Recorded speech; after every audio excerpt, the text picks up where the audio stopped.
Si allarga il fronte delle adesioni a Forza Italia che punta agli amministratori del territorio e lavora per irrobustire la presenza del partito. Oggi il coordinatore veneto Flavio Tosi a Camisano Vicentino per annunciare l'adesione del sindaco Renzo Marangon alla squadra di Walter Malesane e Fabio Paganotto, rispettivamente assessore e consigliere comunale a Sarego, oltre ad altri nomi noti della politica vicentina.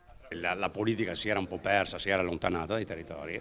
Forza Italia oggi sta diventando il partito di riferimento di imprese, associazioni di categoria, sindaci e continuiamo ad avere adesione appunto di sindaci e di amministratori per questo, perché stiamo diventando il loro partito naturale. Forza Italia vuole ripartire dai territori, vuole ripartire dagli amministratori, dai sindaci, dai consiglieri comunali, dagli assessori.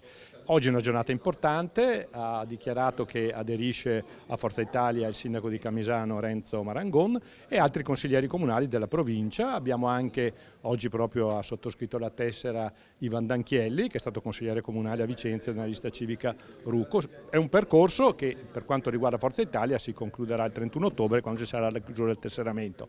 Un passo che il sindaco di Camisano definisce un ritorno a casa, vista la precedente militanza in Forza Italia nel PDL una decina di anni fa. È un ritorno alla politica nazionale, visto che l'esperienza civica del centrodestra è terminata, e la necessità di avere un collegamento soprattutto con l'onorevole Zanettin era scontato che questa è la scelta più opportuna, ma anche più personale, che siccome che vengo da un'esperienza della Democrazia Cristiana è il partito che mi asseconda di più anche sulla mia iniziativa personale.